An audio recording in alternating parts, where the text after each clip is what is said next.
So let's see if Lunex can do it against Nightmare on the first map. Yeah, a lot of good coaches are just going to be players at the end of the day, right? Because it takes that skill set a lot of the time. But guys, this is our last matchup of today. We have Lunex Gaming versus Nightmare. It is must win, and Gaskin and Dogman at the mic to bring it all in. Thank you, Coz. Heading into it. Yes, we'll go to through the ban phase, obviously, but you've seen so many high-level esports, so I just want to pick your brain at it as the Elsa ban comes through and the Gambit on the other side. But I kind of on that note, from the best analysts in esports that you've seen, or in general for coaches, who have you seen be the best? Is it a mixed bag? Is it ex-players? Is it just really stat nerds? What's your overall opinion on who is the best coaches, I guess?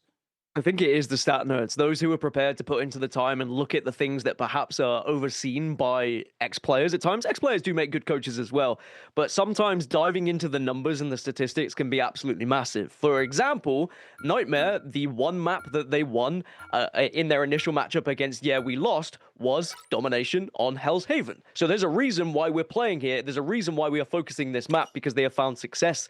So if you're Lunex, you would have hoped that your coach would have put in the time to say, okay, why did they win Hell's Haven on domination? What should we be trying to remove from them? Where was their strengths and where were their weaknesses? So hopefully Lunex have been able to put in that time. As you can see, both Van pools getting removed, which seems to be traditional on that fourth pick that we've seen thus far today. And Elsa is going to be protected on the side of Lunex. So real question is, would you rather have Lunex? Would you rather have Elsa, or would you rather have Gambit? Because that has been the big question of the day. Ultron also going to be protected here on the side of Lunex, so perhaps we're going to see the triple strategist alongside Elsa. Yeah, that looks like that will be the play. But yeah, both these teams, it's interesting because it's like you said, both their strengths are actually domination. As Invis, Ban, Protect, we've actually seen that kind of come through. A lot of these teams so far have been prioritizing the Invis. Nobody touching the White Fox so far, by the way. So that's been something to keep your eye out on. But yeah, focusing on that Gambit, focusing on the Invis, keeping it alive for Nightmare. Both these teams, I mean, even though Lunex played well on this map on Krakoa, they've also beaten TSM when we talked about domination. So Nightmare also, really, this is their best map type throughout. They've even, beaten We Lost, a notoriously solid team on that map type until today, apparently, versus SSG and stuff. But this should be interesting. I'm curious to see kind of who comes out on top between both these squads who, prioritize playing well on domination. And that's kind of been the takeaway, I feel like, for a lot of these MRC teams. Very good on domination, and they've struggled a bit on convoy conversions. We'll see if that's changed. But this is the last game of the day, Gask, as we enter this second week where things are kind of coming down to the last few matches. Group A, every team except two have only one win, and then same thing except for Group B, we have a few top heavy teams, I guess. This is going to be an interesting group, as this match definitely means a lot, right? Yeah, it feels do or die with a lot of these matches, because if you find yourself at 0-4, there's a chance that results can go elsewhere and maybe you scrape through, but you don't want to be relying on someone else losing to a team that's probably better than them as well. So you want to put fate in your own hands here. And I do think that Nightmare will be pretty happy with how that pick ban phase went. Previously, they had protected their Daredevil, and the fact that Daredevil has slipped through here means they do have that as a potential option if they would like to use it. And I do think that Daredevil being in the back pocket could be huge for Nightmare's chances, but we're underway. It's domination. This is where we're going to see really who wants to put their best foot forward and try and say that, look, we are good enough to get to playoffs. Got a lot on the line for both teams. Mace flying above already, trying to get off maps. By the way, Nightmare kind of split with Monster on the height. Same thing with Lunex, right? They set up Tones and Silent on this flank. Kind of Captain America, White Fox, tandem dive. This time it's going to be the Mag player off the map. Goodbye. Sias slowly floats to his death. Goodbye, Effie. By the way, that's a very fast KO. Tones also falls, so immediately both Vanguards removed for Lunex. That's fight win. Nice job from Mace and Nightmare. Well, Mace said sit back and observe, and Mace is flying around, making a very difficult day for Lunex at the moment because they have been forced back to spawn. Nightmare should be able to put some good percentage on the board here, and Lunex, maybe try and go for a little flank around on that right-hand side. Captain America leading the way, but I don't think they're going to be able to get away with it. Lunex got spotted out by Nightmare, and now Nightmare forcing their way in. If he's dead again. Tones back towards the cap. The funny thing, a little bit of after Mace said, sit back and observe. If you said Mace is not going to win today, and now if he's down 2. casualty, sadly for him. But at the moment, it's been tough because every time they walk in, Nightmare's just there to follow up, and the invis ban is really ruining the side of Lunex as they have no way to peel off these grabs, and they're not really being reacted to. Immediate dive comes in from Monster, Skier, and the front line is kind of playing together at the current moment, but into the Glartrox. Here we are on the outside, immediately met by Dinks in his Raging World Rush, able to take down Tones. Nice work from them to find that KO in a Monster, and with that, just multiple KOs immediately off of the Gambit. Yeah, I think there might be a healing issue here for Lunex. The fact that the Vanguards are being taken down so comfortably on the side of Nightmare. What? And it's just going to be an issue now where Nightmare are going to be able to grab 2, you'd think. But as I say that, Dinks has gone down. Oh, Dinks just double dashed into the wall. Poor Dinks, man. He's not having a good week. But, you know, Light gets traded out on the backside, who's on Psylocke now, by the way. And 20% on the board, ready to go. I feel like it was kind of what you said. It was like kind of a free fight win. Now it's gotten a little bit dicey. Pulled in. Now Skier has to back up. Ultron's Rage here. When do they want to use that invisible boundary, if at all? Dinks is back.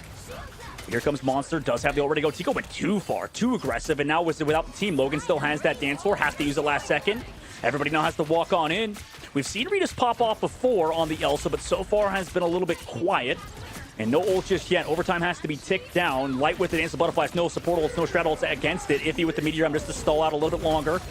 Right into Light after the Dance of the Butterflies. No KO found. The clap, the sort of patty cake on the right side sort of gave them a huge edge. Now Mace flies away. Nice job while the map is changing to avoid that KO. But here comes a Feast of the Abyss on the backside. Freedom Charge to keep them healthy from Tones. Now they want to walk on forward. They also layer that on top of the White Fox ultimate, but KOs have yet to be found. Nightmare backs up for now. A lot of ults committed. Mace gets staggered, KO'd, but that was still, I would say, a decent fight for Nightmare as they forced out some good ults. I mean, it was a messy fight. It was all over the place. There was 2 separate fights happening at the same time, and it was very difficult to try and keep up with for a lot of the Vanguards in particular. Didn't really know who to protect and where to go, but Lunex will eventually force Nightmare off of the point. They maybe could have had more time if they'd been able to be more aggressive after that initial pick, but they were a little bit hesitant, and maybe for good reason. It wasn't overtime, so they were probably a little bit worried about overstepping and leaving that point a little bit vulnerable, as now you're going to see Elsa start to pop off, and 3 go down on the side of Nightmare, make it 4. So Lunex coming back into this one now. It's going to be almost a full wipe. Nightmare having to reset. This was kind of the sort of main takeaway it had from Nightmare's matches. By the way, as Ritas goes aggressive to get a little bit more ult charge. Like, they just kind of keep not ult tracking that well. And it's just, it's been tough for them as a unit, right? I feel like 3 people getting hit by Glartrox in just a raw fight is a bit crazy. But for Nightmare, they still have ultimates, right? They can still walk back into this. The strats, you know, have to use the ultimates in this upcoming fight. Lunex still don't have anything. So nice pull onto Iffy. Great work from Vanguard line to bring him back to the squad as they use a Raging World Flush to go aggressive towards Logan and Tico. They're forced all the way away. Vision goes too far forward. He goes down to Ritas. We have ult advantage, and we still find kills or KOs at the very least towards the point. But this is, as you mentioned, Gas, very messy. Very messy indeed into overtime, but maybe Lunex are able to take back point yet again, although with the portal happening, just about saving yourself if you're Iffy. Iffy has gone down a lot, but no one's on the point to stop it. No contact there, and Nightmare are able to just squeak this one away from Lunex when surely you would have expected someone to touch. Wow. Oh my God.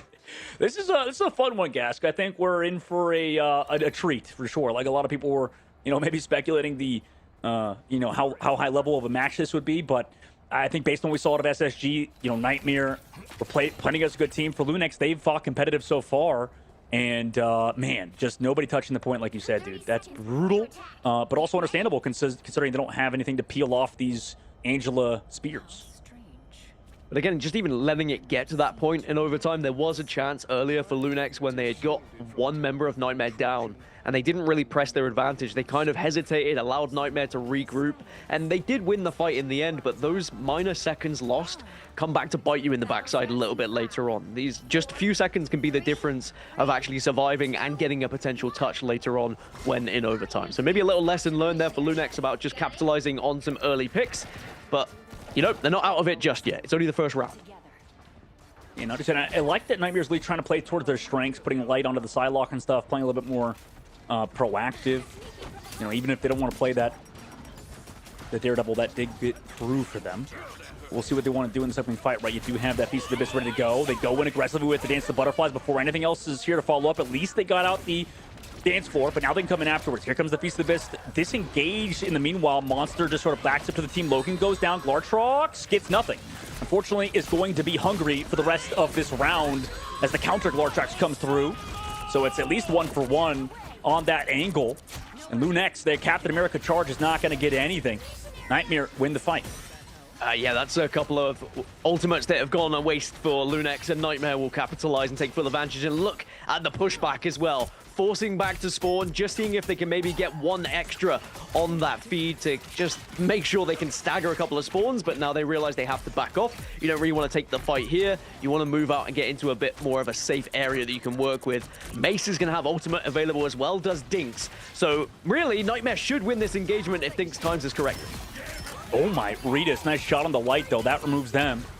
Regardless, your triple Vanguard with this Gambit ultimate, it's going to be hard to get the KO. Silent does go down. Very aggressive, by the way, with the TP to the point. Emma ult a little bit too late to save anybody on his side, but same thing with Mace. It's traded out for now. Mace a little bit aggressive with Vision. Nice job sort of cycling off cooldown, staying alive. You have Monster setting up for the dive on the backside. Tico does have Ultron's Rage available, but will they be able to find any? Monster just absorbing so much damage without having really any lethality onto him due to Lunex composition, kind of. Ultron's Rage committed by Tico. Vision here with the Meteor M could connect flush. Doesn't, though, in this case. He's just tracked down by Mace. Iffy as well with the map moving. Can't really escape Mace's grasp, and Glartrox on the backside sounds like it didn't really get much, but Silent gets walked on by Mace, who's trying to do everything by himself in the main side. As the invisible boundary is here, Iffy gets stuffed into a corner, into a wall, but he's actually the one to get the better of it. So kind of what you talked about earlier, this fight is multiple different sections of the map. A nice wall there by Iffy with that shield to block off the healing of the Vanguards in terms of Vision. NTMR sent back. It's just the amount of time that NTMR were able to score whilst Lunex were taking that fight from various different angles as well. Skia was waiting with that invisible boundary for quite some time as a defensive move just to delay. And it means that they put 78% on the board. And this fight is kind of still happening even after the capture. NTMR backed off. They didn't want to overcommit. They didn't want to make sure that too much time went in favor of Lunex. And now they start to press. And now they do have a couple of ultimates available. Dinks again has Raging Royal Flush. Will pop it here as NTMR, the Freedom Charge comes through from Lunex. And it is going to be a straight brawl that's happening. But Silent Blaze goes down. Vision will get the opener. Yeah, triple tap too far forward. Now here comes the Dance of the Butterflies to capitalize off of the positioning, and there's nothing else for Lunex. Nice job by NTMR to re-engage to the fight. Didn't even have to use that much. Tico here now onto the White Fox just to try to stagger, delay as long as possible, but he's going to be sent back to spawn. 85% of the board. Portal's going to have to come from Tones. Is there going to be CC to stop it? Maybe not. Just waiting for Tico off spawn, and now the portal can come through. 92%, so it is a last-ditch attempt. They dive through. There is going to be players there and waiting. Both Monster and Mace have ultimates to use if they would like to. Ritas also has them if you're going to pop theirs as well. So now Lunex are going to be able to use this damage effectively. Logan gets the opener onto Light, so this is going to be their chance. Can they take advantage? My goodness, Ritas, just nice job on the right side. Get everybody in it. Basically 3. Huge follow-up there. Okay, for Lunex, you know, they did commit a lot in that last fight. NTMR probably aware of that. Didn't really use much. Gask, I mean, such a huge ult advantage. How does Lunex potentially win this one? Yeah, this is the issue for Lunex, is they committed what they had to because it was in the final moments, but now NTMR are going to have 3 to work with, make it 4. Vision's about to get Meteor M available as well. And we've already seen how dangerous it can be when these teams have 4 to 5 ultimates available. You just kind of slap everything, everyone presses their ult button, and it's usually GG. So Lunex are going to have to do a lot to try and survive. Maybe eyes on Jeff here. If we can see a big Jeff ult, potentially you can disrupt things, but there's going to be a lot of pressure. Yeah, a lot of pressure indeed, for sure. Maybe in this meatball that's surely going to come down from the sky. Mace opens it up. Slows down these Vanguards at least. Doesn't connect on anybody, but at least presses everybody off for now. Does get Tones. Beast of the Abyss is there. Double pocket towards the backline. Tones does go down, but traded. Nice work from the side of Lunex to take out the Vanguard of Monster, who's surely going to switch maybe to the Doctor Strange if need be.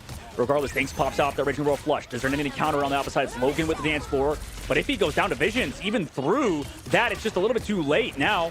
For the side of Lunex, they have to connect big with a big Ritas ultimate. Silent Blaze with the Jeff. Oh, actually goes for it. He's going to get dunked on. Goodbye. See you later. Visions connects with that Meteor M. Now on the flank. You do connect with the Ritas ult. Are you kidding? What the hell was that, Ritas? Tico comes through. Just a slam dunk onto Mace. And in overtime, they're going to flip. The point portal was also used by Monster. So that cooldown's down. Nobody's going to be able to touch for NTMR's side. Lunex Actually, just kidding. It's Light to here to touch. He doesn't touch. He saves his stats. We're going 1-1 to the third round. Regis and Elsa Bloodstone take a Bawith. That is why you put your most impressive duelist onto Elsa, because the difference maker you can have when you hit those kind of shots and you play that kind of way. I thought the game was won. I thought the round was going to be won after the Meteor M onto the Jeff, which was perfectly timed, by the way, from Vision. But Lunex, they never say die. Every single time that you think that Nightmare are going to be able to close this one out, Lunex just have a little bit of something left up their sleeve. And that's what I was saying earlier when Cozy was asking, like, yes, Nightmare are favorites coming into this, but Lunex have this kind of unpredictable nature about them, being the newest roster coming in from MRC as well. And that's what I love about MRC into Ignite, is we get to see some of these teams who have grinded their way through and now find themselves at the very top of competition, and they don't look out of place. 100% on the mark there, Gas. Like, this is a banger so far. I mean, I love the bloodthirsty strategist play and the aggressive supports that have kind of just been happening. But I would just I'd love if both strat players on either side would just preserve their life a little bit more, slow it down. It's like you said, I mean, maybe Silent Blaze going down to the Meteor M saves Regis to go for that. So, I mean, just back and forth, back and forth. We're entering the last round in the very first map. Both these teams, by the way, it's as you talked about earlier, very good on domination, right? Very good indeed. I mean, will the comfort shift a little bit when we move over afterwards to Convoy potentially? But right now we can only focus on what is happening right in front of our very eyes. You can see Light and Skier are going to have ults available for Nightmare. Tones is going to just drop down and try and do the initial damage to press back the enemies onto Nightmare, but no one is really there to do the damage at the moment. Regis from downtown takes down Skier, and especially before that ultimate pushes, so maybe now Lunex will be able to take advantage of this. Oh, traded though from Light.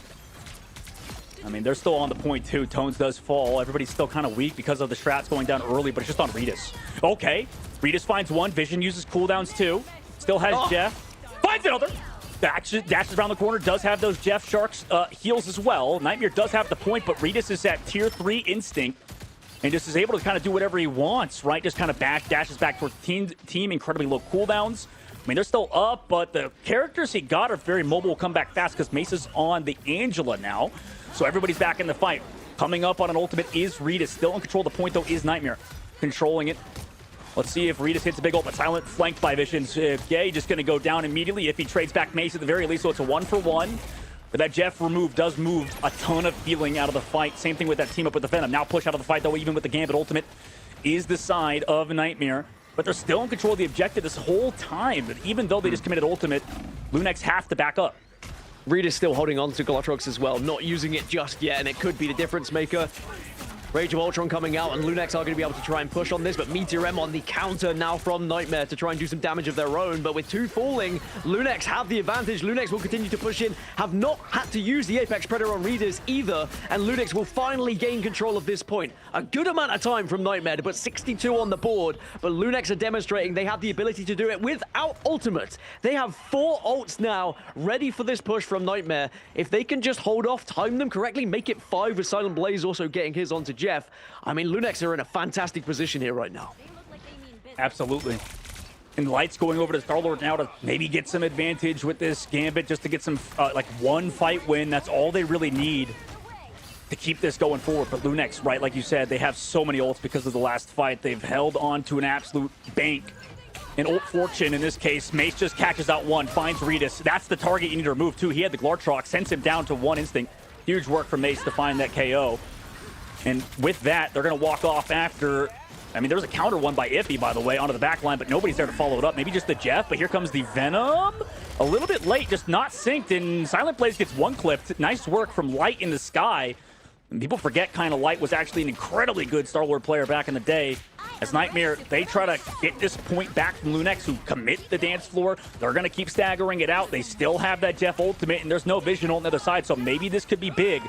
But Light actually commits the ultimate early before Dinks even has the Gambit ultimate. Can he find the KOs on the inside angle? Here comes Monster, flapped against the other side. I mean, they're staggering on the inside angle due to everybody being here. Mace goes down to Regis, who comes back, builds that instinct so quickly. He's going to fall, comes back to Monster, still in control of the point 2. Lunex are. They lose Tones, but he's created space. It's still 5 versus 5 towards the point.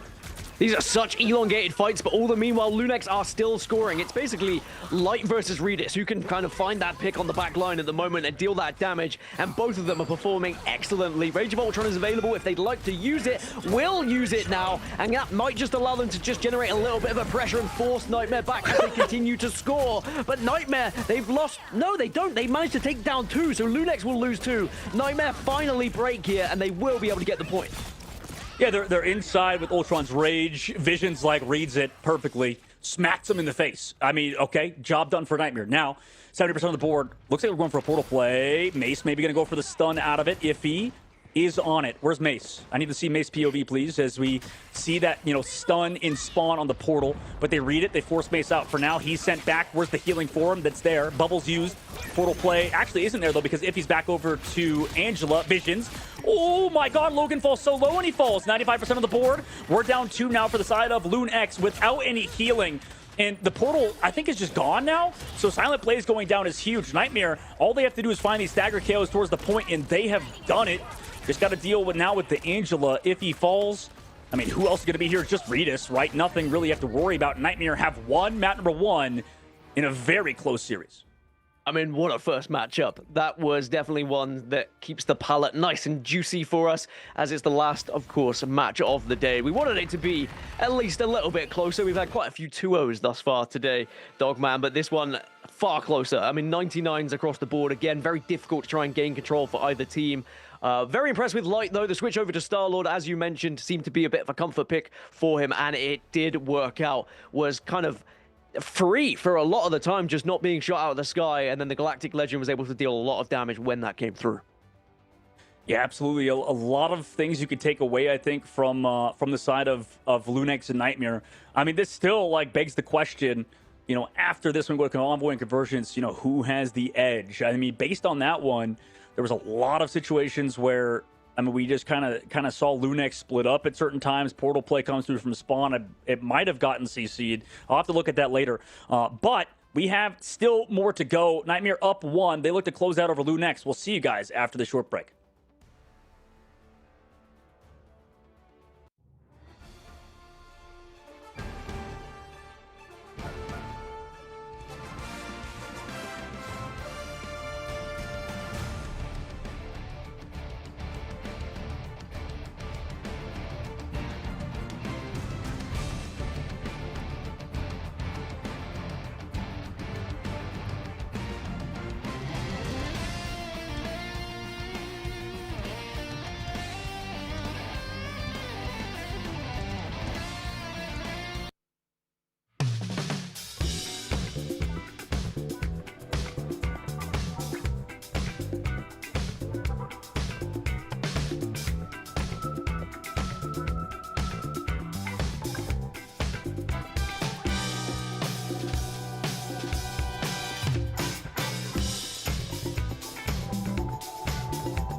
What is going on, guys? And welcome back from a match that I think defined those two teams pretty well. And from what we've seen of them so far, I mean, pure chaos, as Scarlet Witch would put it. Lunex, once again, looking so close. I want to call him Regis X because of just how much that man does for the team.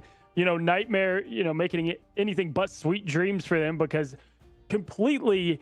You know, I see a lot of C9s. Okay, listen, Mace, give that man his flowers. Huge Angela Spear 9 at the end to get the Doctor Strange off point for map 1 take. And then somehow they're able to come back and win that thing. They played perfect. I mean, if maybe not perfect. Okay, that's an overstatement. They played and adapted great. You know, Cozy, they played perfect for Nightmare. That's what you got to. They played perfect for Team Nightmare. That's what you should have phrased there. Yeah. Hey, I'm giving Light and Mace flowers. They stepped it up. Light did a lot better on that Star-Lord pick. And for me, dog, all right, I want to say this.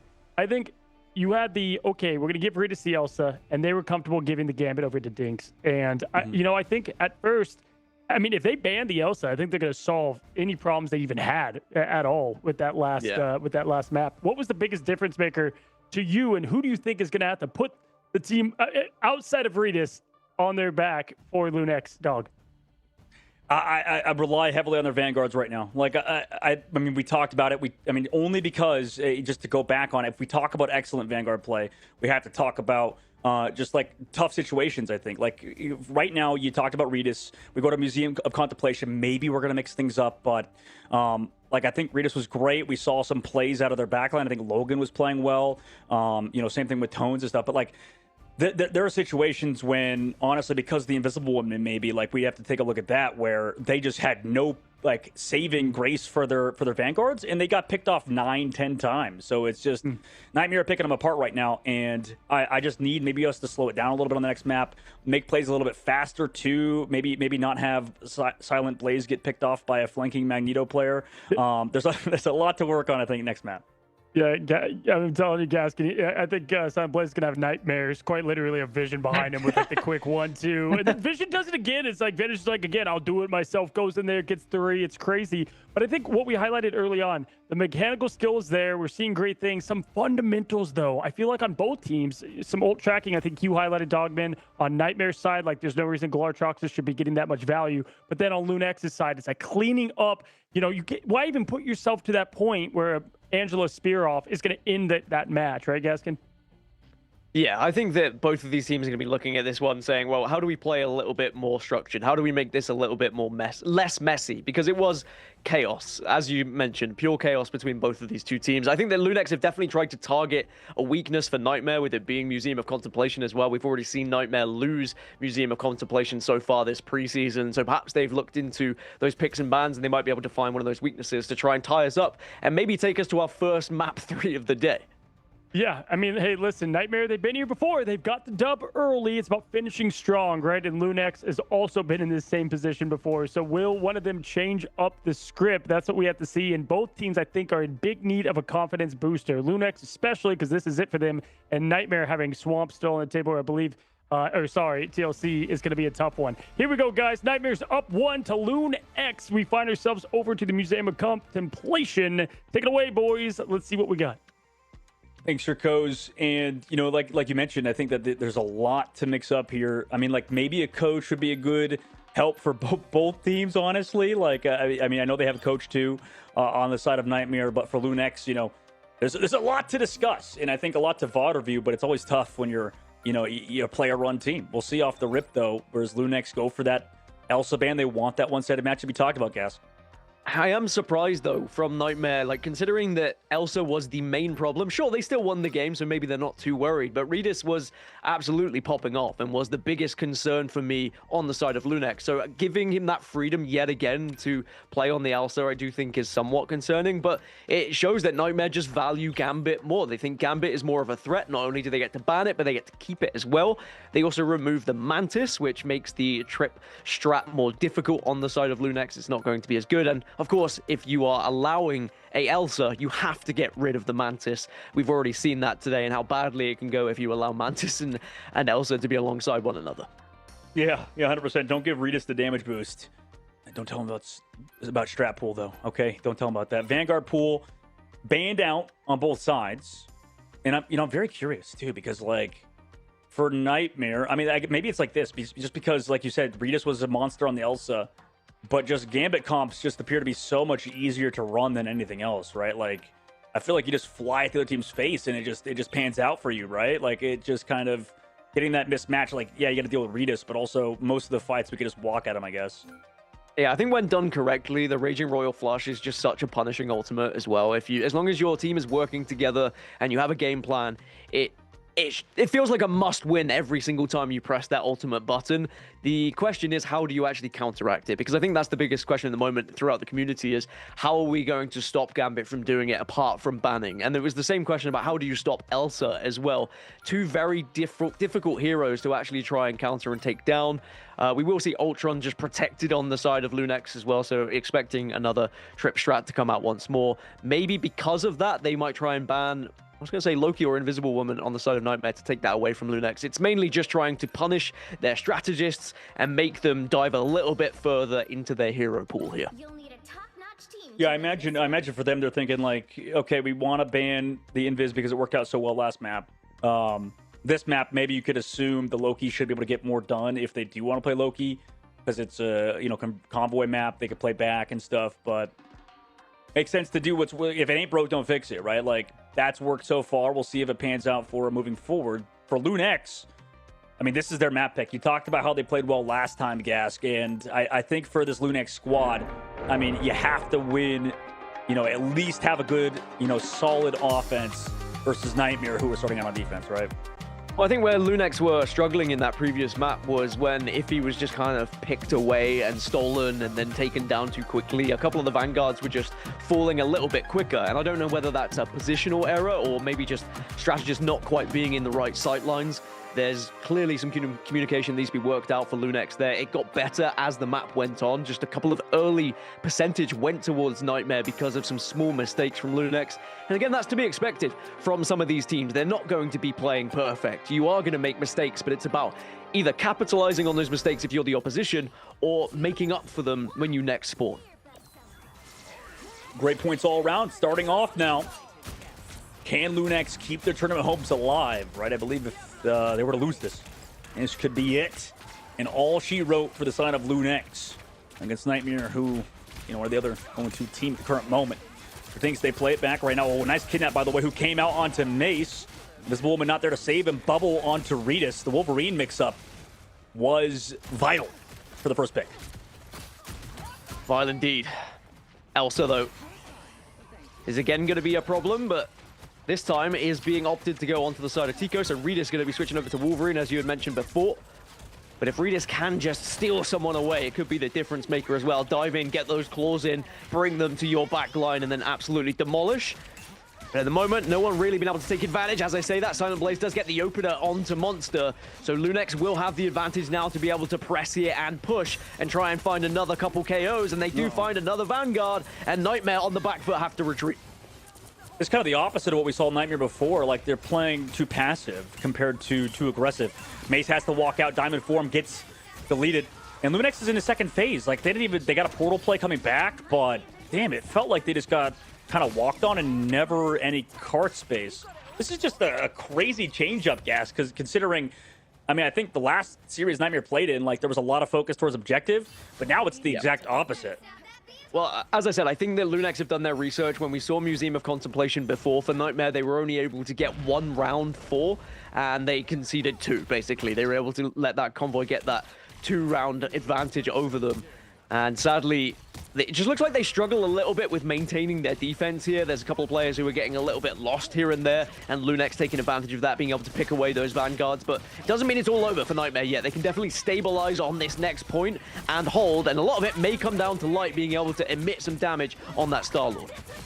Well, he can't when we don't save Mace with the Invisible Boundary, who got kidnapped earlier on. Again, Regis, even though he's not on the potential carry character with the Elsa, he's found these picks every single fight. Tico there with the Glortrox onto another one. They've also used Ultimate. They committed Star-Lord. They committed Invisible Boundary in a loss. And now for Lunex, they're just walking up, right?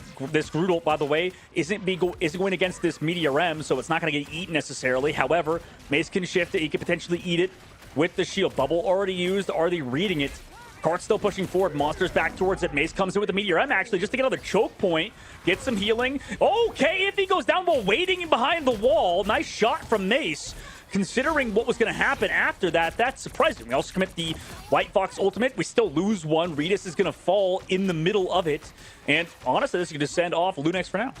Yeah, that's better from NTMR. I think this choke is much more favorable for the way they're trying to play the game at the moment. It's harder to flank round for the likes of Lunex. You can see Redis is now switching over to Daredevil. Pop off Queen. Let's see how you do, because I tell you what, if you're that good on Elsa, I'm excited to see what you can do on Daredevil. I do think he's a very fun character to watch, especially being able to have the wall hacks essentially and be able to pick off some of those strategists when they are slightly caught out. As NTMR now just need to be careful they don't over push here and over commit and leave themselves a little bit too vulnerable, as now Lunex start to push it.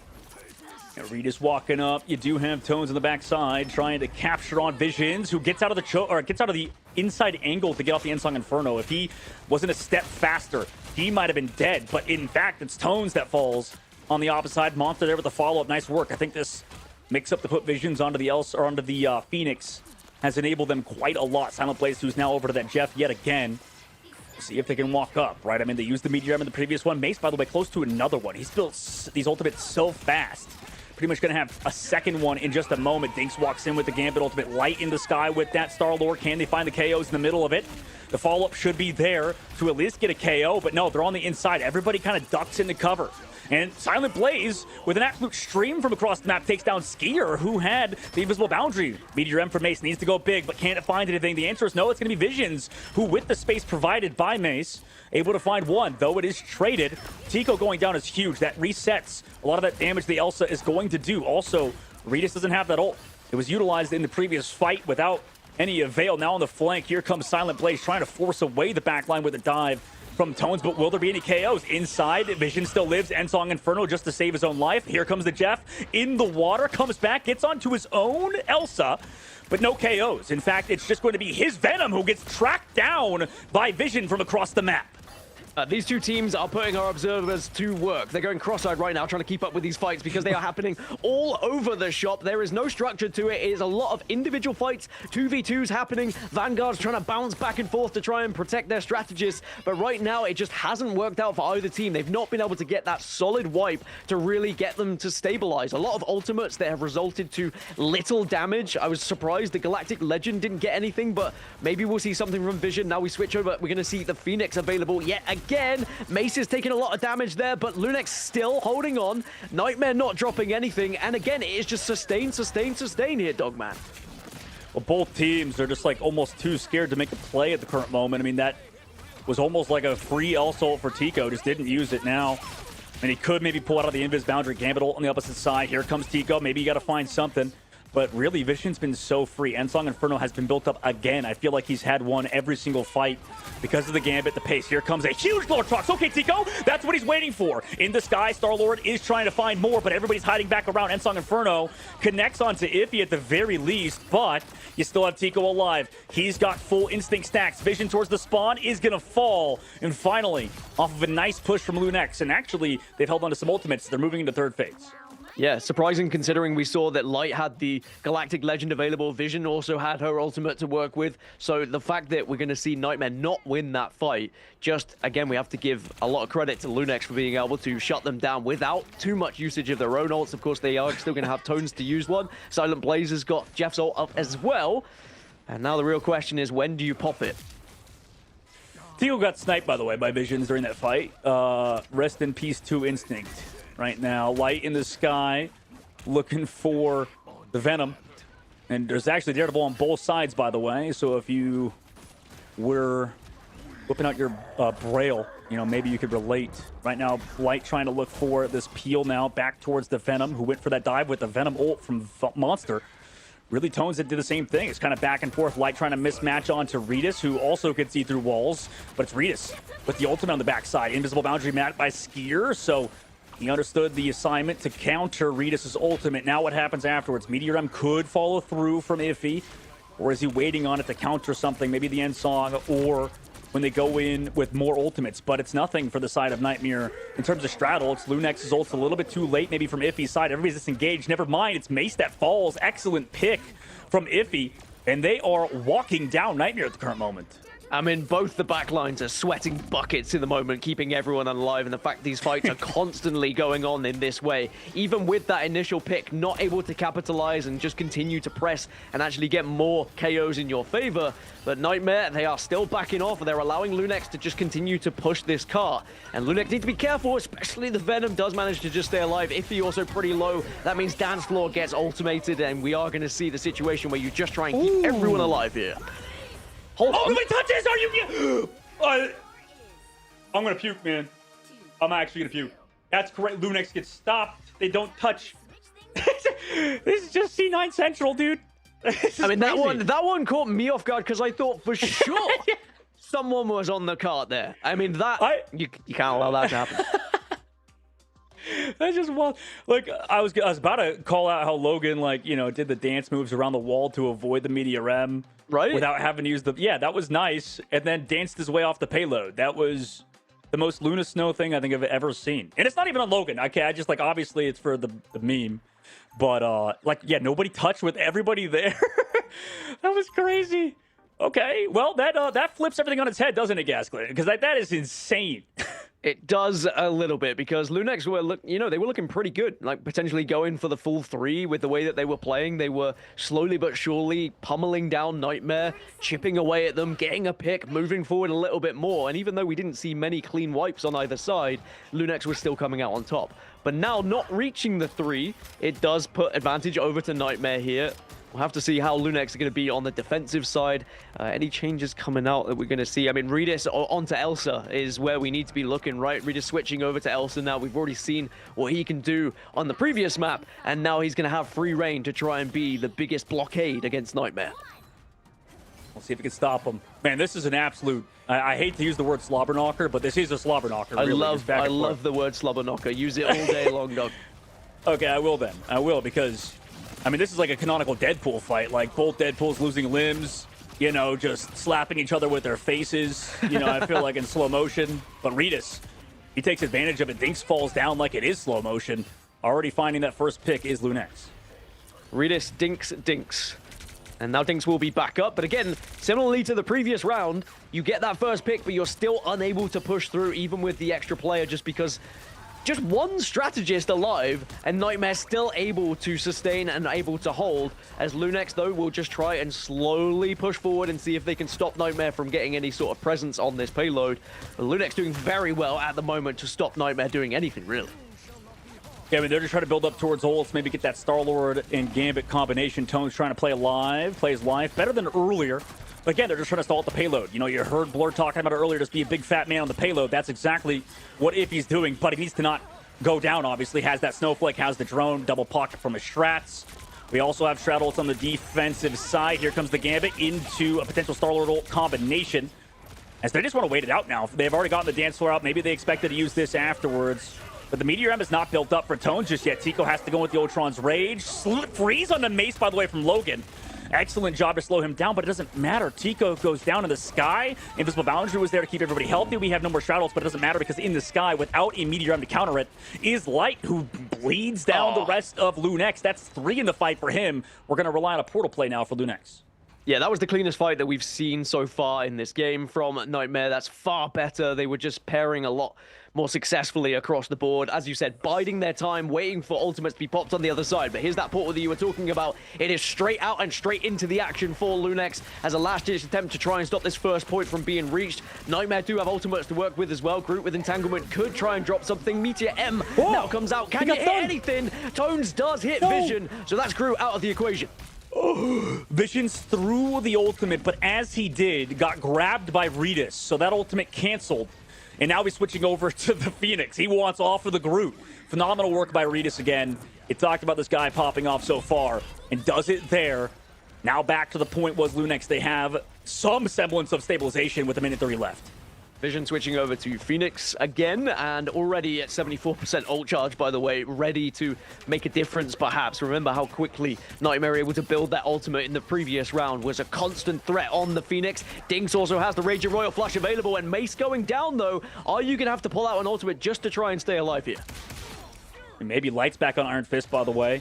Cart was getting focused, by the way, trying to heal in the corner. Get a little bit of peace But with the Gambit ultimate is going to create only violence. Diving into the backline with the Venom. Nice job. The combination of those two removes Tico and Tones. Rest in peace, those Vanguards. No portal play going to come through now as NTMR just slowly take apart Lunex, who's trying to stall. Took them a short while to get there, but they have been able to now reset that clock, or at least put extra time on the clock, should I say. Get that first point. 3 minutes now to work with to get to the second and start to push towards that end goal and potentially try and overtake Lunex and give them the 2-0 victory in what would be a very important win, of course, in the grand scheme of things here in preseason. Might just put Lunex out of question of reaching playoffs and could just be enough to give NTMR the edge to get them there themselves. Light hiding above on the Iron Fist. Backs away for now. Redis doesn't get the kidnap, by the way. He's still kind of in there. Light, ultimate available. Monster going in. They just want a full heavy brawl. Oh, geez. Monster takes so much damage. Comes back. Hey, doesn't get any healing, sadly. So he's going to fall down.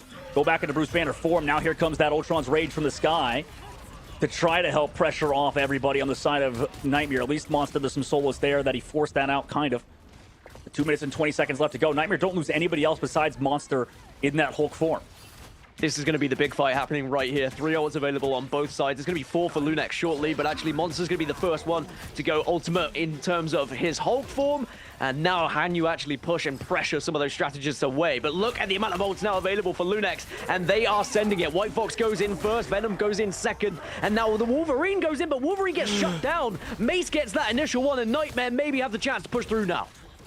Yeah, peels off all that damage. Huge shot from Mace. And they're going to keep it try to go forward towards NTMR as Silent Blaze gets picked off again. I mean, everybody sent away. Excellent work. I mean, without that, you're right. That could have been brutal. Now they're off of the Wolverine back onto the Elsa. They have the dance floor to come back into it. They're trying to stall at the cart too, and this fight's going to be extended. Yeah, dance floor had to come out, otherwise Lunex were just going to get pummeled into obliteration by the Hulk in general. And Tones is going to have Meteor M available again, but Vision showing what Vision can do yet again on the Phoenix. Just seems to always have the ultimate available. Mace also gets one into Iffy, and now this cart can continue to be pushed. Can they get closer to this second? Is there anyone from Lunex to stop? Someone can definitely dive on it if they would want to, but they are waiting, they're delaying. They want to try and get to a full 6 before they push this fight. For the portaling back in, I believe somebody body blocked too in case anybody was CC'd. Mace has to back up with the squad because of the Ultron's Rage, so a little bit of space given. Nice disengage from NTMR. They do have the invisible boundary, but again, Tones needs to go big. He needs to land with this Meteor M and also has to worry about the bubble potentially saving everybody, but they're actually sent away for now. They're giving up so much space because Visions is just hitting shot after shot. Redis, though, on the flank, who is now back onto the Elsa like he was on first point. Large Rock's available to maybe catch everybody inside of this. So they have sort of 2 ults to counter here. Here comes the Meteor M to counter that Star-Lord. Will it find a KO? At least it stalls everybody for now. Okay, Visions gets caught out in the right side angle due to both Redis and the White Fox of Silent Blaze holding that right. Nice job by Silent Blaze and Redis to find that KO. With 10 seconds left to go, they need a portal play to touch with Invisible Boundary now, and Dinks gets brought in by the Charm, but the peel is there, kind of, for now, as they come in with the portal potentially. Is anybody gonna touch the R? NTMR is touching. So close to winning this game with Lunex, and now you're going to see Meteor M coming out from Mace. So it is last-ditch attempt then for NTMR to try to survive and push us a little bit further after this overtime. It's a trade 1-for-1. Will anyone else get the damage? Redis does have a ult available as well, and maybe can push through, but Vision will get the initial. And Lunex, they are struggling a little bit, but they will send players over and over just to try and force this one back. Copy here from Iffy, who is back on the Loki, by the way. He copied his own Elsa to Glartrux? I don't think I've seen that. Silent Blaze came back into the Wolf Ult. He goes down. Usually you copy a strategist, but in this case, it was your own Elsa? Very interesting, very unique. We're going to third phase, man. Lunex, they're staved off. They're pushed away.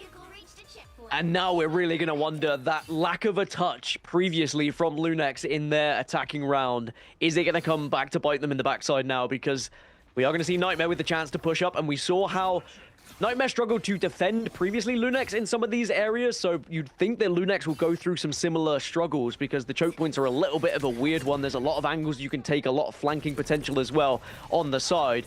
I will say we've seen fantastic positioning from Silent Blaze and Redis working together on Lunex, so perhaps they could do more of the same here. Tico going to hit Rage of Ultron to maybe try and allow a little bit of presence, but Mace shoots him out of the sky, and now Lunex down to 5, but it's a 5v5 as Mace has fallen too.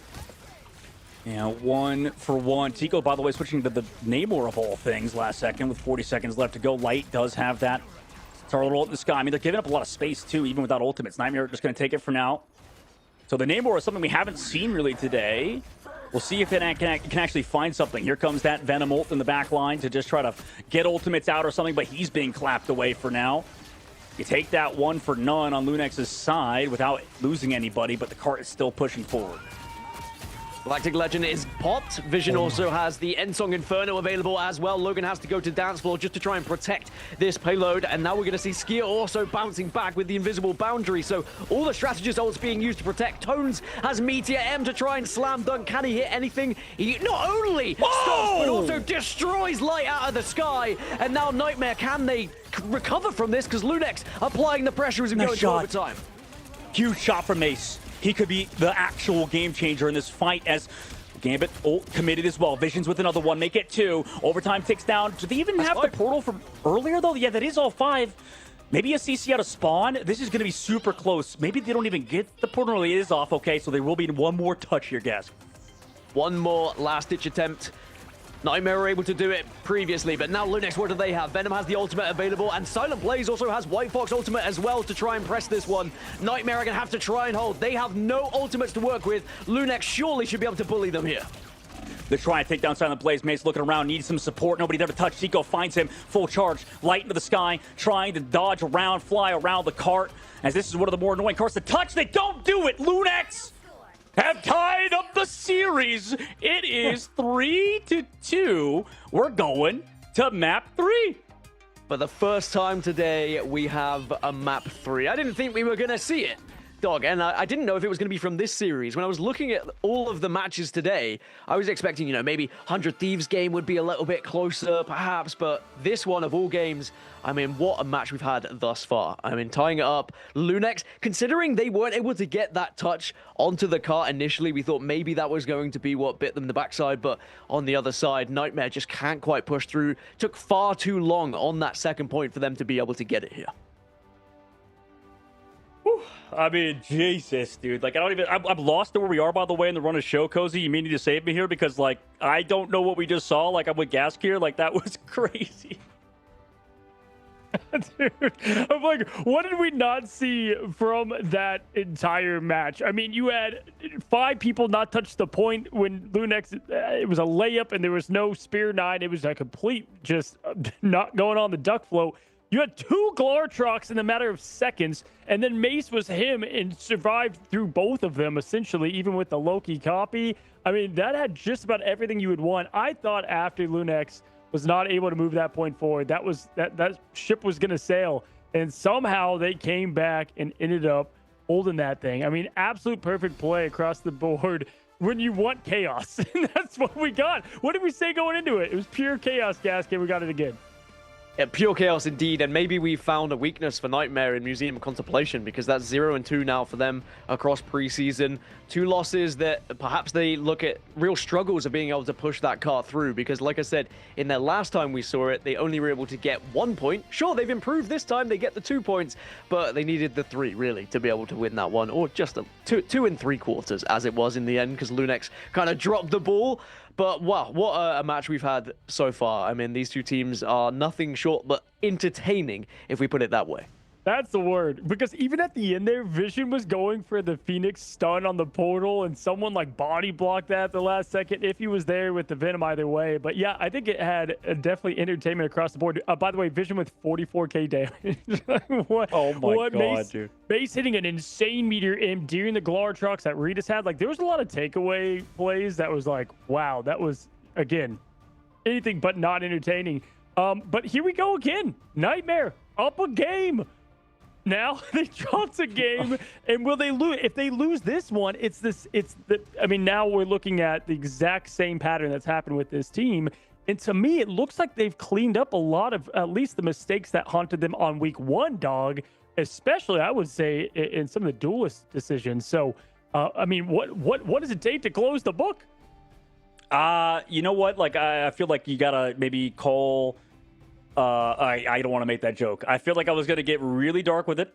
I'm not gonna. Okay, this is not a NTMR for me just yet. I'm not getting fired from the broadcast just yet. Give me another week. I think realistically, you need to really pull something like a really good map for you, right? Like go to maybe like a convergence map like Shin Shibuya and set up with those dives or something like that. Like we have to pick a good map for our specific team because they've not been good on convergence or convoy, and they're against another team that I would say struggles on that map type. So really, it's anybody's game at the current moment. I don't know what map they're going to even pick. Yeah, I mean, you can keep putting someone to sleep, but before you can, throw the Dream Eater, you gotta completely seal the deal. And for me, I would say, yeah, I mean, I think they definitely want the Gambit out, and I can understand that, but and it just feels like, especially there where we kind of saw some flexibility with the Elsa, right? Like they still use Elsa even if it's not Regis in their game plan. So like if I'm looking at those last two matchups, it to me is a bit more simple, but obviously, Gaskin, they've got a game plan against the Gambit, and that's what they keep sticking with. Yeah, it did worry me when they didn't ban Elsa after the trouble that Elsa caused in map 1, and I don't want to say it came up against them in the end. I think there was probably a few mistakes that happened that was regardless of hero selection on their side, and I just think it's a slightly weak map for them, and I think Dogman's right. Now we go into Convergence, where can they find a little bit of strength? Like, sadly, they still haven't won a Convergence map either, have Nightmare, but the upside is Lunex also haven't won a Convergence map, so both teams struggling. I think it's going to be finding something that has better choke points, perhaps. I certainly noticed that choke points was an issue when it came to Nightmare's gameplay. And not to interject, sorry, Cozy, but like I feel like that's kind of a weakness of all these like MRC teams, right? Like Cozy, when we watched MRC, I mean, none of them were very good at Convergence and Convoy. Like the front to back style that old 100 Thieves were good at, I feel like we've lost the art of that almost in North America. Yeah, especially in best of 3. We talked about this before, but man, like when you have the Dom to open it, it's like that's why sometimes it's tough to seal the deal, right? And Hall of Dajali is going to be that in Wakanda, but I mean, man, if you want entertainment, you've got it right here, folks. It's match number 3. We've got Star-Lords getting smoked midair. We've got double Glartroxes. Like, what else could you possibly want as Dogman put it, Deadpool's hitting each other with Deadpool heads? I mean, I don't know, man. I feel like in my head, like when I thought about that, I was thinking about like a Deadpool movie where it's just like they're just maybe it's more like Deadpool losing Wolverine. limbs constantly. Yeah, I knew what you were going for. I knew what you were going for. I'm in the museum of contemplation in my head right now about this series. I'll tell you what. Dude, I love that map, by the way. I think that map is so fun. It definitely, creates entertainment. And you can say what you want about the float at the end. These teams scrimp, dude. They play these maps. They got to know the boundaries of the point. I mean, that's what we're talking about. The carts are so weird in this game, though, in Marvel Rivals. Like, just compared to any other hero shooter. And listen, I love the carts, like you said. But they're like this map, like that map specifically, the cart changes, first of all, from second point to third into a giant duck, which is crazy. But, like, the cart hitbox itself is a rectangle. Like it's every single one. It's weird. I totally agree. But we're also they play this map. They obviously know. It's not like, whoa, what a shock! This is going to a duck. Like it's clearly at this point. But I do understand. But listen, we saw kind of the same thing happen a little bit in Domination. So when it comes to this level of play, they just got to clean up some of that, in my opinion. Listen, it's match 5. We're having a ton of fun out here. It's our first match 3. Gaskin, Dogman, they're fired up. I am too. Hopefully you guys are enjoying this one. Nightmare, Lunex. Will Nightmare drop yet another 1-0 lead? We'll find out right now, boys. Let's see what we got. Thank you so much, Cozy, for leading us into our first game 3 of the day, like you said, because we are getting out of the box now. And between Lunex and Nightmare, like this is, potentially going to be who qualifies, right? Like TSM is also still in Group B, Gask. So, I mean, we immediately off the rip go for that Gambit ban for Nightmare's side and the Protect like they've always done. And Lunex, again, get that Elsa mismatch. Yeah, I mean, Lunex is going to be able to protect their Elsa once more. So Nightmare kind of sticking to their gut feeling here of, we have to remove Gambit. We feel like Gambit is more of a problem than Elsa is. Lunex now going to protect Elsa. That is inevitable at this point. The fact that we've seen both Regis succeed on it as well as Tico, I think that they are going to do fantastic with Elsa available. But now Nightmare have to ban around that Elsa. So Mantis goes. Yep, that's evident. And now we're starting to see patterns emerge with these picks and bans. Teams are starting to learn just what you can't allow to happen in terms of whether it's team-ups or just two heroes that are successful together, for example. Yeah, I'm not going to lie. I mean, so far from the mag stuff, like, I don't know, we first of all, it's the same, should be bans that we've seen so far. Ultron gets through. But, I mean, I feel like that was just a back and forth game, man. Like, Was it even any individual plays from that last one? Like, I feel like Mace had his moments. You know, you had some 6 spots out of visions. I think you called it 44,000 damage or something. Like, I don't know. Like, could you even say it's an individual player that could step up on this next map? Yeah, it's tough. I mean, you look at both duelists on both sides, and the expectations is to just find KOs left, right, and center. Light had a couple of ultimates that went kind of wayward at times, and I'm sure he would like to get them back to have the other opportunity when he was on the Star-Lord, and maybe the Star-Lord gets banned out here from Lunex. They want to take that away, and that is going to be what happens. So Light not going to be able to play on the Star-Lord this time. At the moment, hovering Black Panther, but of course, most of these players now have quite a deep hero pool anyway, so once the bans come through, you just have to try and work out where you go next to follow up. But there's your picks and bans, folks. It's the final ones of the day. As Dogman was alluding to, this is a huge matchup for both of these teams and their chances to get through to the next round into playoffs, even with a match still to play for both of them. Potentially Lunex at 0-3. I mean, it's so hard to come back from that, and you would rely on results elsewhere.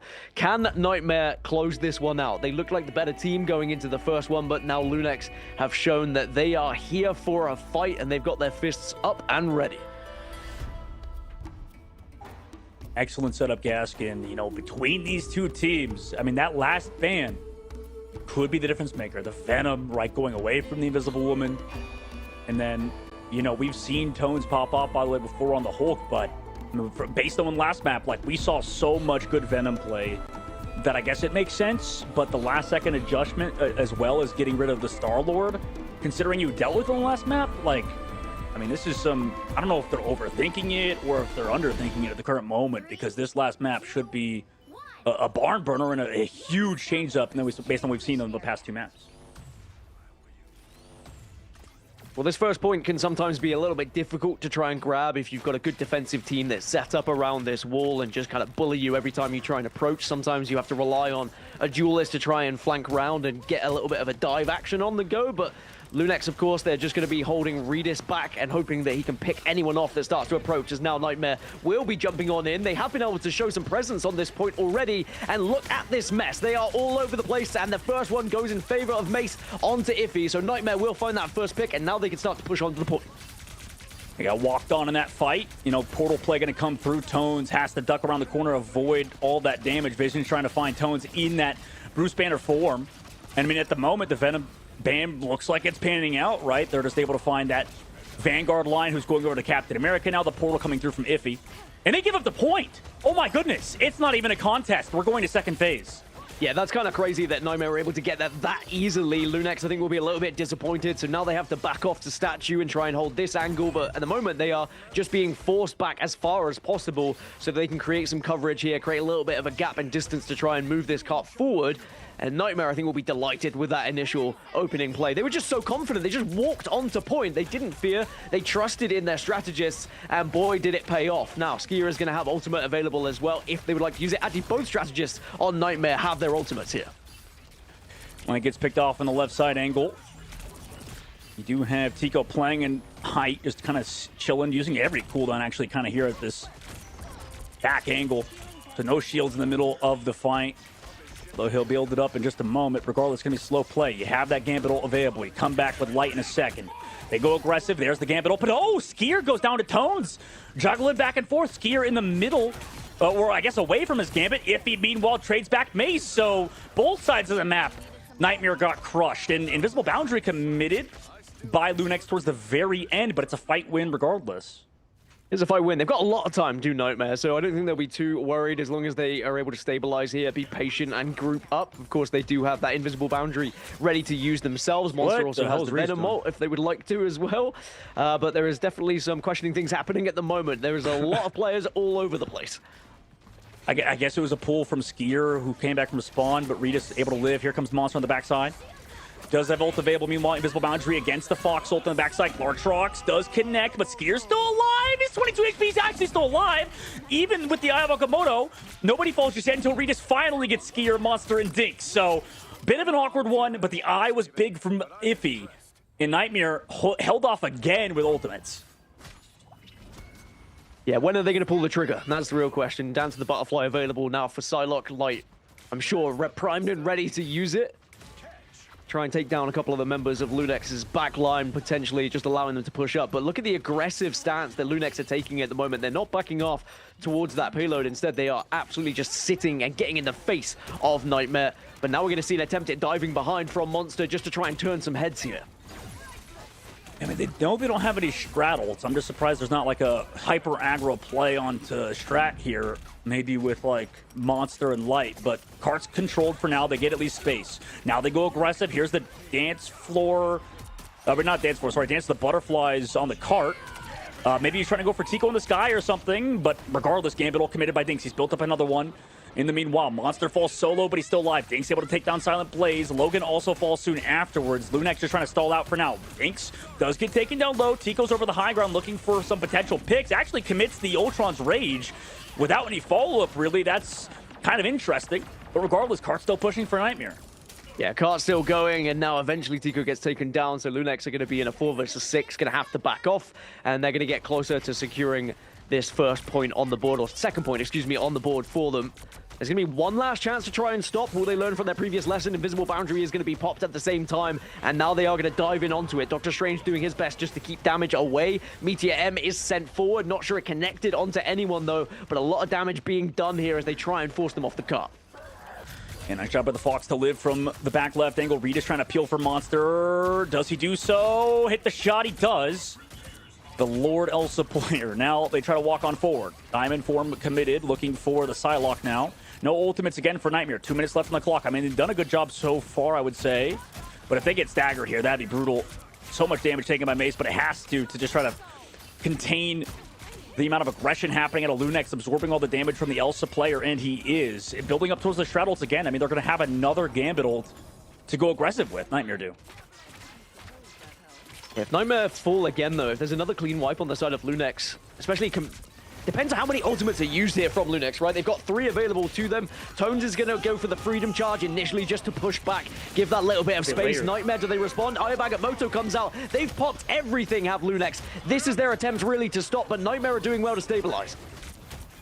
Man, that's interesting. They layered also Cap and the White Fox. Here comes the Psylocke ult from Lights. Actually, let's say pretty well positioned this time, but they do lose Monster, actually, in this case. I mean, they're still stabilizing. That's the tough part. Minute left. Mace gets low. We still have Invisible Boundary. Mace goes down, in fact. And we're just only going after tanks at the current moment on Lunex's side because this backline has been so safe. 43 seconds left to go. They're held again. Will we see any sort of switch here from Nightmare? Are they going to commit to this as well? Vision does have Meteor M available, so we're not going to see that switch. That's going to want to be used. It looks like they're just going to commit to this composition and no changes. I mean, sometimes you see Angela come into the equation here in these kind of moments to be able to fly around, get behind people, and just be a nuisance. But Nightmare, this is arguably their last attempt and their last push at trying to break through Lunex, and Lunex do have ults available as well. Gotrok's available on Redix. Logan has Invisible Boundary to work with as well. So there are defensive measures, and they've just been able to get 2 picks. Nightmare at 6s and 7s here. I'm not sure anyone's going to be there. It's a last-ditch attempt from Vision. That's not going to work either. Into overtime then. Can Nightmare somehow squeeze this one out? It doesn't look like it's going to be the case. No one there to try and get the touch, and Lunex will stop Nightmare for now. Oh my God. Jesus. This is Nightmare's map pick, right? Am I crazy? I just want to double check. I've already forgotten because the series has been chaotic, but this is their map pick, right? I believe so. Okay. Which did surprise me when it came out, because we have already seen Nightmare lose on this one. Yeah, you're talking about it. They got first tell with not even a tick given. Okay, you know what? Fair play, confidence, aura, right? That's what Nightmare are farming right now, right, guys? I feel like they got pretty far, but Tones on the Captain America and stuff, I mean, they've just been diving all over the back line, and I mean, Nightmare haven't been able to get anything going to dive on a Tico and crew, right? I think we're going to learn a lot on this first point. How quickly Nightmare were able to kind of unlock that cart initially just gave them so much time to be able to at least push it close to getting that second point. I think, again, they'll be frustrated they weren't able to convert. We have to give credit to Lunex for being able to hold off there. That was very impressive indeed. Great ultimate usage and also just discipline to ensure that they didn't throw too much too quickly. They were trying to hold things back. There was great communication, I feel, from Lunex. They kind of say, all right, we're going to use this ult. If that isn't winning us the fight, then suddenly someone else needs to come in and try and use their ultimate as well. But let's try and save some moving forward. Now, how do they do on offense here, Lunex? Because if they can get this cart unlocked quickly, they are in a fantastic chance to win this entire match, which, again, would just change up this group. Because if Lunex lose this, they're probably done and dusted. Nightmare would look more comfortable, but then suddenly it looks shaky for Nightmare if Lunex are able to win this one, and it looks like it's going to be a strange portal to kick us off. Oh, absolutely, dude. This is... Shows a little bit. This might be one of the more fun, if not the match of the tournament so far, although we've had a lot of bangers. I mean, Light coming on the top left, gets bubbled out. They're going aggressive, Silent Blaze trying to take that off angle. Who on the White Fox? Looks like a completely different player than the Jeff we saw earlier. But now here comes the monster dive. Just under the back line, slows it down for now. A nice job by Light to take down Tones. Finally, they're able to deal with the Captain America player. And you talked about it, this first point can be very difficult to take, and you're seeing exactly why Nightmare fully disengaged that flank angle. At least for Lunex, nobody's going down. It's Monster who falls. Hold on a second. Yeah, Monster falling now suddenly gives them player advantage because that 6th player off spawn is going to be able to join. Silent Blaze gets the second onto Light, and now Nightmare kind of backing off here. And from the backline attack comes Silent Blaze. It is definitely a risky attack, but what they're doing is keeping them off the point at the moment. Silent Blaze will fall, but was it for good reason? Can you do enough just to be able to squeak this one out as the portal now comes through? Nightmare are going to be able to get onto point and stop for now. I mean, this is like Jackie Chan messed up his move. Like, we got the wrong actor out right now, but at the moment, everybody's backing up. Here comes that Ultron's Rage. Light in the sky trying to take it out with the Gambit. Real flush, and they do so. Nice job by Light to track him down. Excellent ult, counter ult from that push from Lunex, who's sent back away. I mean, Ultron's Rage for Gambit Rush. At least you're fine with that for Lunex, but Nightmare, 2 minutes off the clock. I mean, but they're not out of the woods just yet.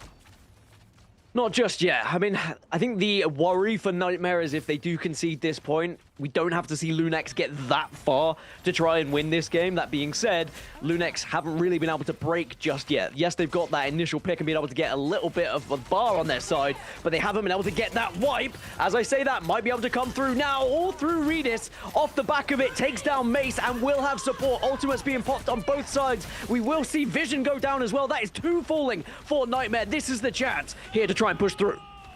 There's a bit late of Invisible Boundary, but I guess like they wanted to counter that ultimate. Oh, huge eyeball Komodo. Logan goes down. Redis could fall. No! Wait, Redis does fall, but it's traded. Iffy connects with that Meteor M. Meanwhile, Tones the back line does get some support, so the patty cakes are happening. Meanwhile, takes given 4 on the cart.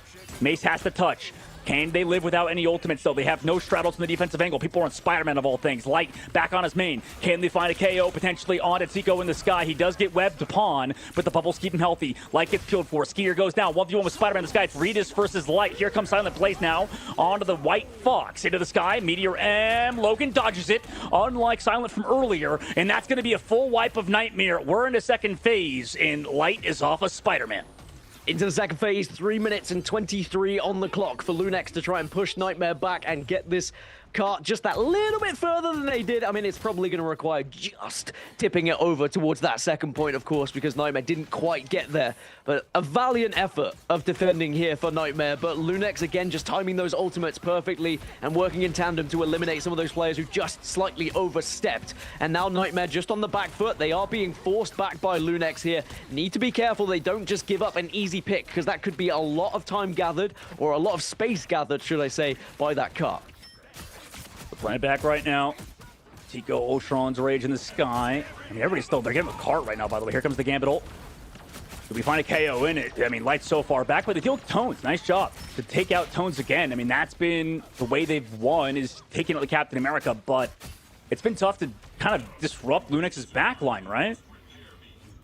I mean, disrupt is one way to put it. I think both teams are trying to disrupt the enemy backline, but then leaving some players a little bit vulnerable as well. I think there's panic on both sides of these teams, and for good reason. This is such an important match that both teams know that they have to win this right here, right now. And if you lose, it might be you not qualifying towards playoffs. Mace will get a good pick, though, onto Tico. That could be absolutely massive for Nightmare's chances here. Logan will have to drop the invisible boundary just to try and stay alive, as Lunex are going to be forced off a point. That's a big one that he called out there. I mean, Logan using the invisible boundary.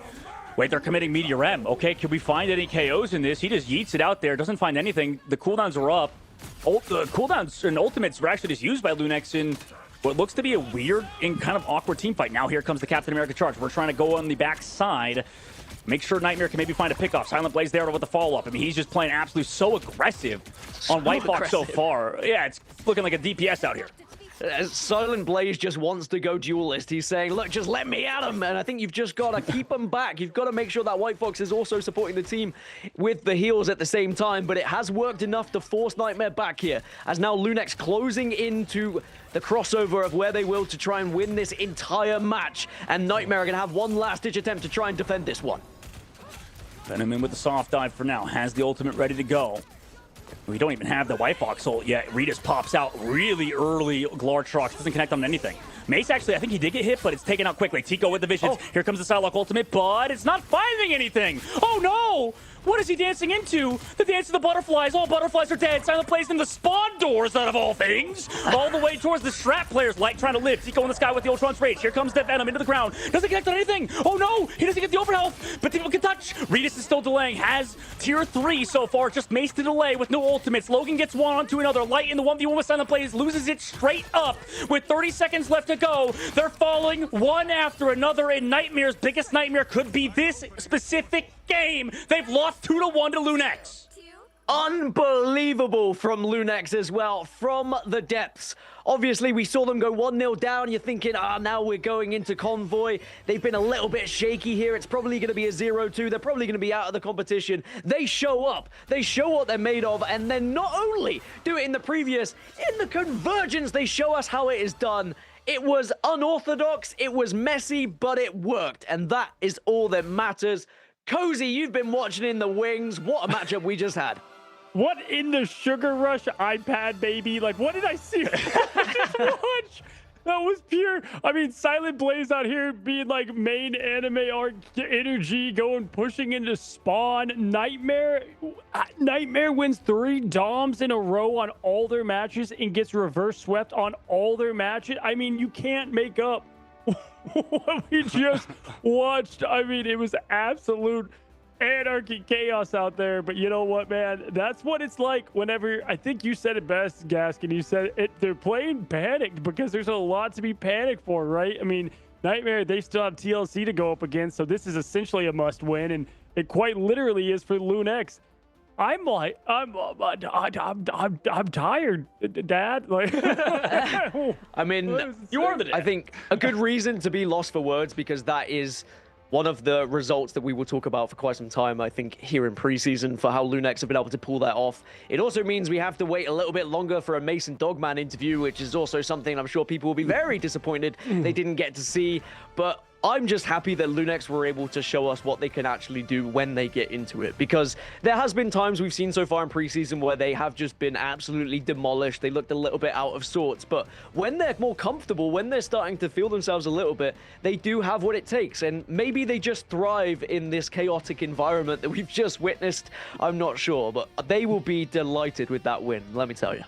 They want the chaos, and they brought it. They had the Elsa throughout the entire time. Silent Blaze going from a Jeff that's getting shocked behind from a Magneto to now, you know, like I said, the main anime arc energy and getting 5 Elim picks.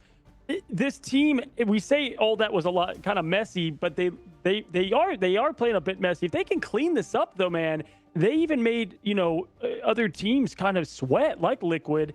Citadel. So, I mean, the sky's the limit. If you're Lunex, right, you can look at all the matches you've had and say, wow, there's a lot we can correct, and we actually have not even seen close to our ceiling. I think that's what's exciting. If you're Nightmare, yeah, I mean, you said it, buddy. You're quite literally living in the biggest nightmare. Cannot close out these matches, Don. Yeah, they can't. I mean, we'll see what they do in like the off-season stuff, and I mean, I'm sure on social media people are going to be clowning and doing whatever. Like, I'm always rooting for the players. I think like it's never good to be, double down, like absolutely just like jumping on graves, like absolutely making fun of players for playing bad. But like that was a really fun matchup just because if you're on the other side of it, I mean, there is so much, like you mentioned, you guys both talked about the anxiety with this matchup and how big of a deal it is. And that's just tenfold when you're participating in, like, you're watching back the cast, listening to the casters, watching back Twitch chat to see them talk crap about you and stuff. That's not fun. Like, you shouldn't be doing that. And that's something that, I know that Space and them make fun of me for bringing up the cast, like my player career, but that was something I made a mistake of doing so much. Like, I'd open up Twitter during a halftime match. I'd open up people's Twitch chats to see either I believe they typed Pogman or dog S word. You could fill that in if you want.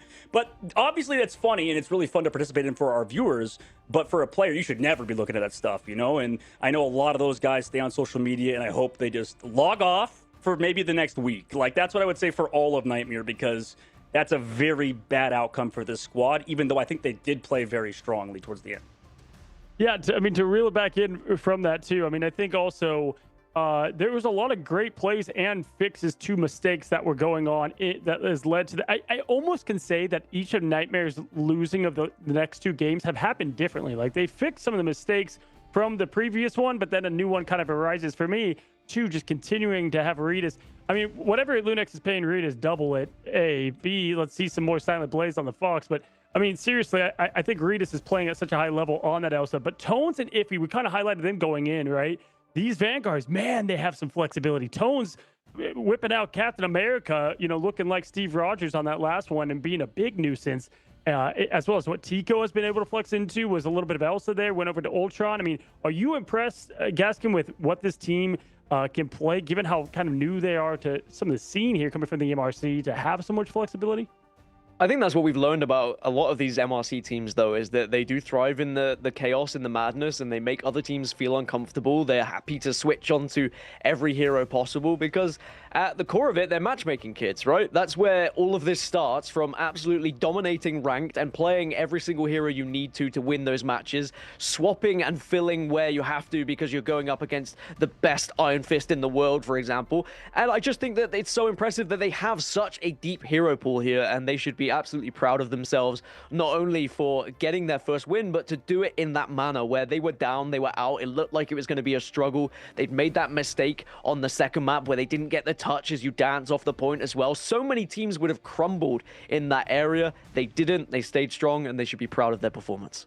Not to mention, they went against TSM, I believe, day 2, right? And they went against TSM day 2, got the win, then lost 2 in a row. So they've also had that feeling of kind of letting something slip. And so I think it can be such a big confidence boost. I've seen so many teams, dog, in the past that have, once they get this win and finally kind of get over that hurdle, which we kind of said could be for either of these teams going up right now, is Nightmare or Lunex, kind of that ceiling is that limit and defining what that is. And I think for Lunex, they found out a lot here. Yeah, they did. I think, this makes everything so interesting on, like, the last day, because doesn't it all comes down to, like, well, first of all, I mean, Lunex could qualify still, right? It just math-wise with that matchup win over Nightmare. But then, like, does SSG want to try in that last game? I don't know. We'll talk about that later, obviously, Cozy, because we have some more stuff to do. Yeah, we're about to find out. But first, let's go ahead and welcome in our first-time winners interview of Iffy, the Vanguard behind the scenes here of Lunex Gaming. And let's welcome him to the winners interview. First of all, hello, man. Welcome to the interview. Congratulations on what was an insane matchup. Thank you. I appreciate it. I mean, you just came off of... That's for sure. We had a blast watching it over here. A lot of back and forth. And for you, I've talked about you and Tones a lot because I got to cast you guys at the MRC. I've seen kind of this team go through a lot of identity, right, and finding yourself. I mean, I know you and Tones, I believe, were on YFP last year, if I remember correctly, right? So you've had Ignite experience now coming together with this roster. Okay, great. Well, I mean, talk to me about getting this first win, getting that momentum for your team, because you guys have looked so close in a lot of these, right? And did you know that this moment was coming, that breakthrough, and what you guys need to kind of move forward and hopefully get another one? Yeah, we've kind of talked about it. We just know we're, like, right there. We still, like, We still need to improve a bit more, but the win's definitely going to help us out.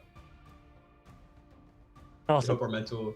Oh, sick. The TSM game kind of hit us a little hard because we felt like we should have lost that, but they just played better. But it's only up from here. Yeah, see, it seems like you guys, I think Cozy brought that up. Like, it seems like you guys are getting better every day. And, you know, honestly, I'd kind of be in the same spot as your dog right now if I were you, because, like, in the background, he's just crashed. Yeah. You know, like, I feel like, Yeah, she's always there. I mean, I don't know how your dog's sleeping through. I imagine you guys' comms are going crazy too. Like, I mean, first of all, like, that was an incredibly close matchup with Nightmare.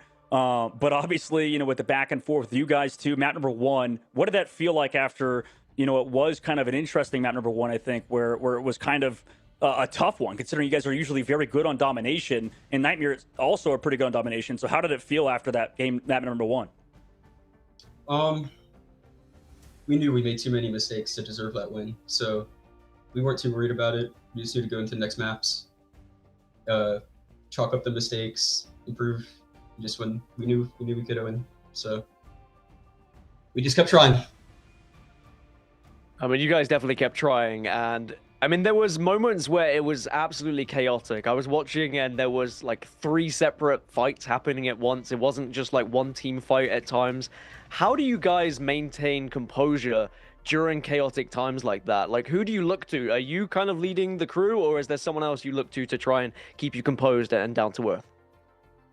I mean, in comps like we were playing, you're right, there's usually like 2 separate fights going on. So it's really just me and Tones like directing each fight, and everyone like throwing in what they need to say to like make the fight fluid and everyone keep on the same page. So it's all over the place really. We don't really have like a main IGL or anything, but we all just do our thing.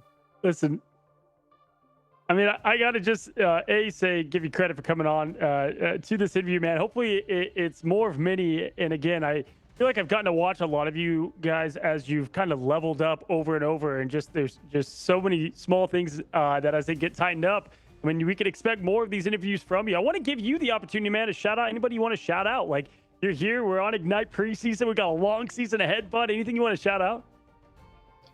I want to shout out Redis and Tones. Those guys are gods. They deserve more credit. I mean, Redis is getting a lot of credit, but I think Tones, I'm always getting made fun of for glazing him, but I think he deserves it.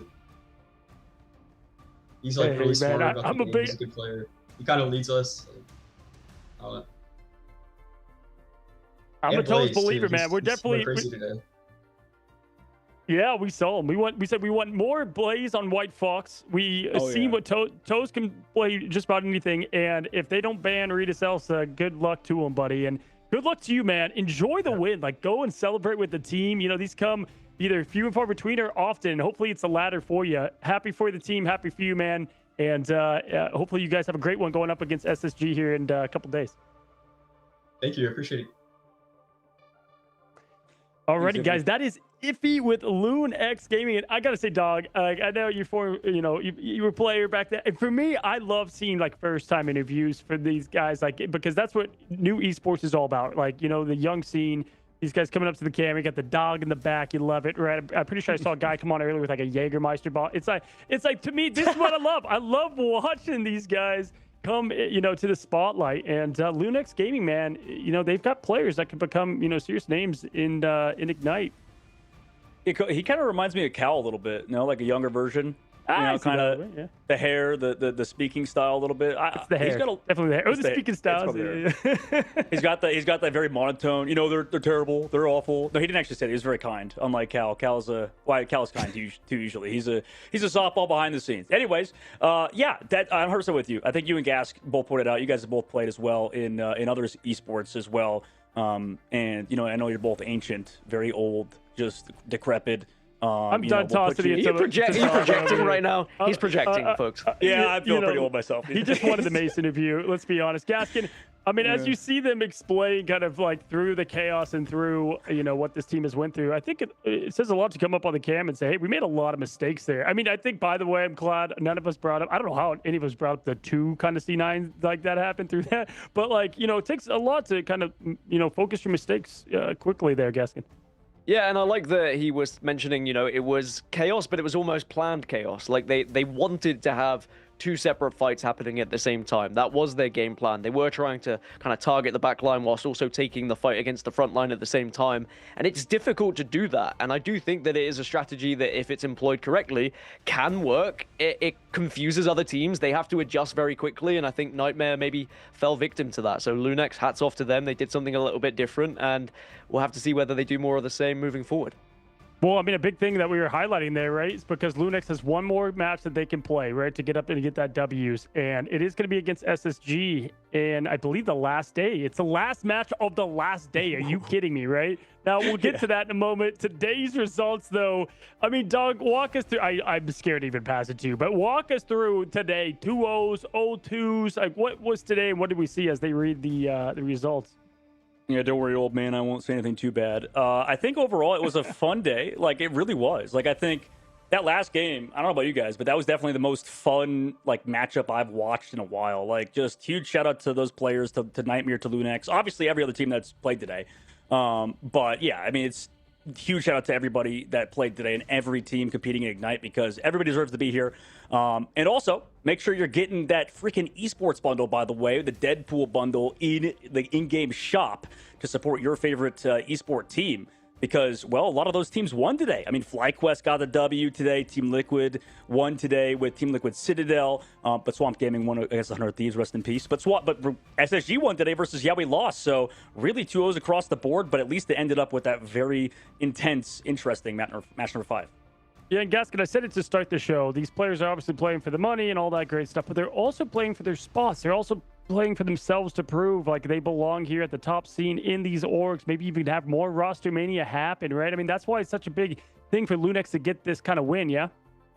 I mean, especially, yeah, MRC teams coming through. Whilst you would love to stick together and build a squad that's going to be giant killers and go on, if you're going to stick together, you want to steal an org from someone probably, but you're also putting yourself on the shop window. There are going to be teams that make changes when they aren't successful, and they're going to be looking at the next big thing. And the fact that we have that infrastructure through the MRC is absolutely fantastic for Marvel Rivals Ignite. I think that we are very lucky to have that as an esport, so I think that we are going to continue to find hidden gems in the community. The fact that you can just jump on in-game and make a team and play an MRC and then could end up on Ignite the next year, unbelievable. And I think that we are truly lucky.